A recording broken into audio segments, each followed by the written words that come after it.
Del Evangelio según San Marcos.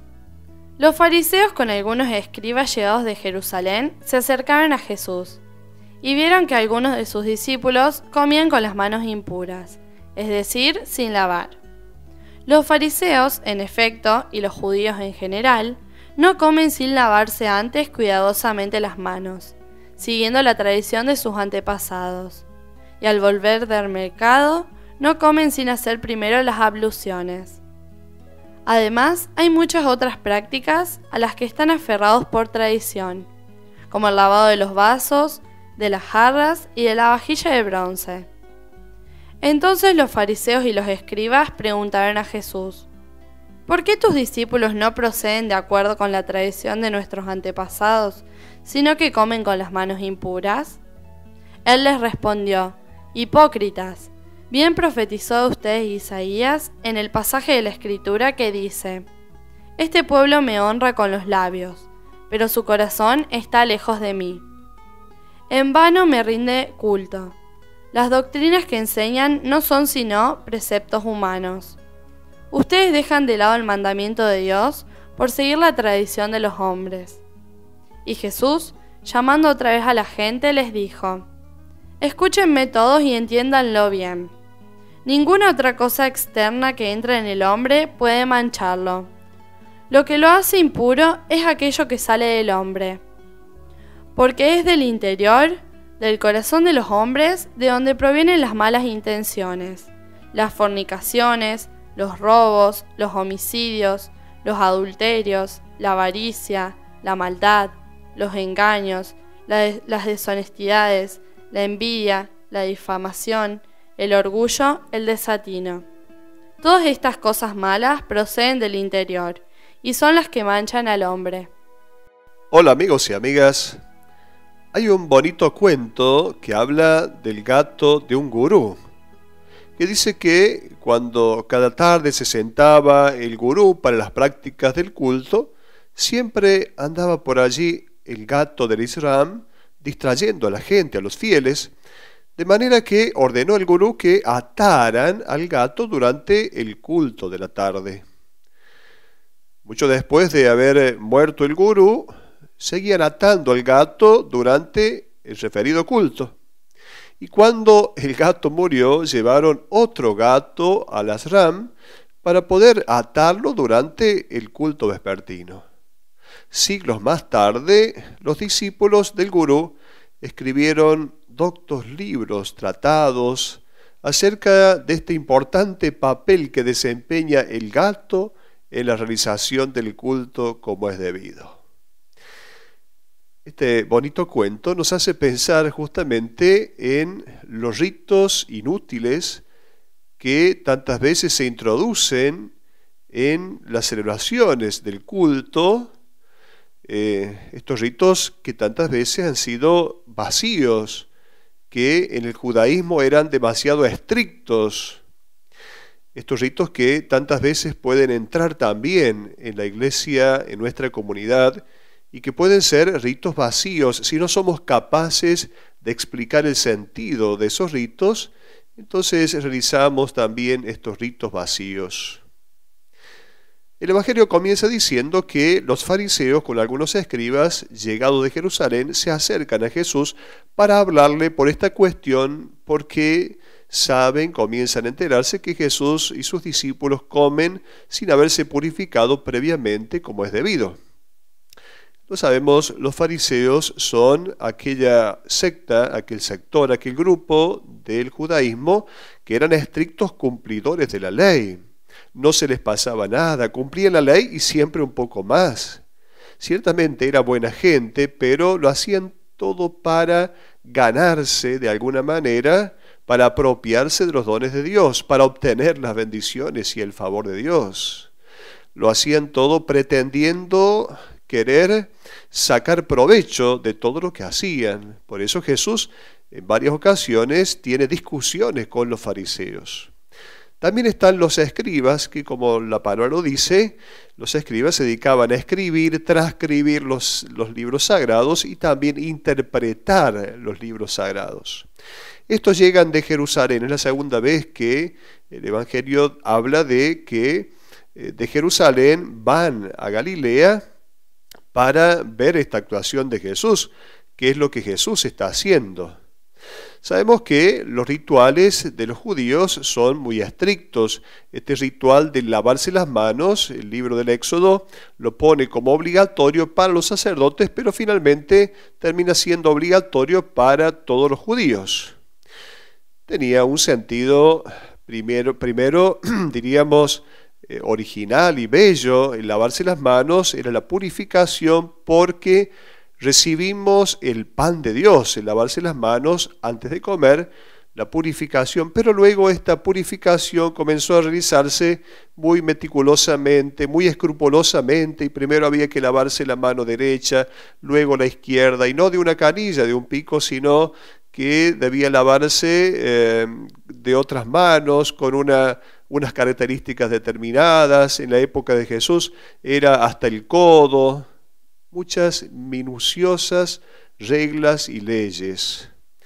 Podríamos pensar que en el corazón de Jesús está la pretensión de que las manos puras sean aquellas que acarician, que dan de comer al hambriento, que dan de beber al sediento, no las manos puras porque ritualmente han pasado por esa purificación. Jesús los va a tratar de hipócritas. ¿Qué quiere decir hipócrita? La palabra hipócrita viene del teatro, de la actuación. El hipócrita es un actor, aquel que se pone una máscara y actúa de un personaje que no es. Jesús los trata de hipócritas. Esta falta de, como diríamos, esta falta de ser auténticos, esta falta de autenticidad, de ser uno mismo, de entereza, hombres sin doblez, como dijo Jesús a Natanael. No, al contrario, estos hombres eran hipócritas, así los llama Jesús. Luego aparece en el Evangelio esta lista de los 12 pecados. Es llamativo que ninguno de estos 12 pecados a los cuales refiere Jesús, porque Jesús invita a un cambio de corazón, porque ahí es donde se genera realmente el cambio. Lo importante es la interioridad, no la cuestión externa, ritual. Aquí Jesús entonces refiere estos 12 mandamientos, pero ninguno referido a Dios. Los 6 primeros en el texto original griego aparecen en plural, luego los otros 6 en singular. Son 12. Salen del corazón, las malas acciones, las cosas malas salen del corazón. Lo que mancha al hombre no es lo que entra, lo que viene de afuera hacia adentro, sino lo que sale del corazón del hombre. Recordemos que para la Biblia el corazón no es solo un lugar de sentimientos, sino el lugar de las decisiones. Y entonces aparece este listado, primero fornicaciones o prostituciones. Ya sabemos qué significa la prostitución, significa venderse por dinero. ¿Cuántas veces esta prostitución no es solo una cuestión de orden sexual, sino que es también de orden ideológico? ¿Cuántas veces hay personas que venden sus ideas, se arrodillan ante o se postran ante su patrón con tal de obtener un título, un lugar más alto? Entonces venden sus ideas, sus convicciones, venden su dignidad solo por interés. Los robos.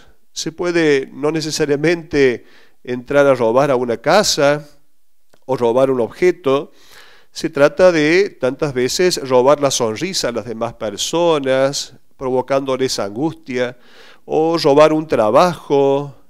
Todo lo que haga referencia a las injusticias sociales en las cuales podemos quedar involucrados hace referencia a esto del robo. Los homicidios, que no necesariamente se trata de un homicidio culposo, directo, en el cual una persona cometa un crimen. ¿Cuántas veces con nuestra lengua cometemos homicidios? La lengua que es una espada de doble filo, las calumnias, las difamaciones. El adulterio, que no solamente los adulterios se refieren a esta infidelidad del amor matrimonial. Podemos cometer otros adulterios, otras infidelidades. En realidad en el Antiguo Testamento esta expresión de adulterio se refería a aquella infidelidad a Dios, porque cuando buscamos otros dioses estamos siendo infieles al amor de Dios. La avaricia. Sabemos que para Jesús la alegría no está en tener de más, sino en amar más. No en tener de más, sino en amar más. Lo dice la Escritura cuando pone en boca de Jesús esta expresión. Hay más alegría en dar que en recibir. La avaricia es entonces esta pretensión de acumular de modo discriminado, diríamos, de acumular de modo desmedido dinero, posesiones, bienes.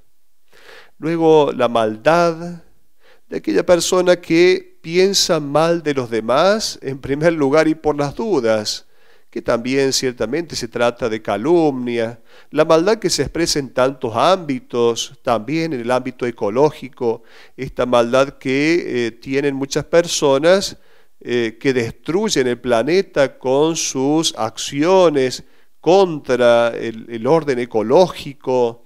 Ciertamente hay maldad no solo, diríamos, en pensar mal de los demás, sino en hacer daño a esta casa común, como le llama el Papa Francisco, esta casa común que es nuestro planeta. Los engaños, las deshonestidades, que se expresan de muchas maneras. Luego la envidia, que es la tristeza por los bienes ajenos. Deberemos alegrarnos por los bienes de los demás. La envidia nos entristece. ¿Cuánta gente cree que por ser envidiada entonces le va a ir mal o va a tener algún problema? Ciertamente el que sufre no es el envidiado, sino el que está envidiando. Porque en ese corazón no hay paz, porque entonces va desde la envidia a provocar siempre alguna competencia, va a provocar siempre, en ese corazón hay tristeza, va a provocar siempre un deseo de hacer daño a la otra persona. Pero quien es envidiado, quédese tranquilo, pero no se quede tranquilo quien tiene envidia en el corazón, porque va a tener siempre tristeza y lo importante es que un corazón esté lleno de alegría. La difamación es la necesidad de hacer mala fama a los demás, de hablar mal de los demás, de pensar mal de las demás personas.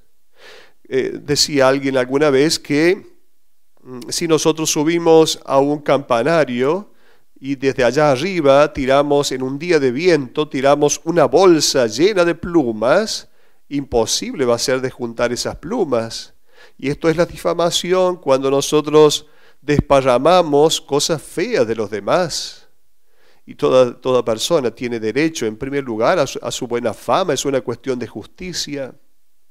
Luego el orgullo, aquello que nos hace pensar que estamos sobre los demás, nos hace pensar que somos más importantes que los demás.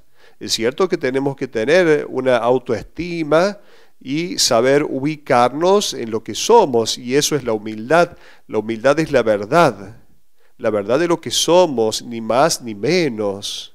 Entonces el orgullo también es un pecado contra el orgullo, la soberbia, un pecado contra esta virtud de la humildad. Finalmente el desatino, no acertar en nuestras decisiones, y por ahí podríamos decir hasta gozarnos en estar siempre equivocados, gozarnos en estar siempre en el problema, gozarnos en cruzar el semáforo en rojo, festejar las cosas malas que hacemos. Bien, todo esto y mucho más puede ayudarnos a hacer realmente un verdadero examen de conciencia, un verdadero examen en el corazón, y ver si realmente estamos apartados del corazón de Cristo, porque el corazón de un cristiano es aquel que tiene que palpitar al ritmo del corazón de Cristo, del corazón de Jesús. Por eso podríamos decirle al Señor: Señor, danos un nuevo corazón. Hasta la próxima.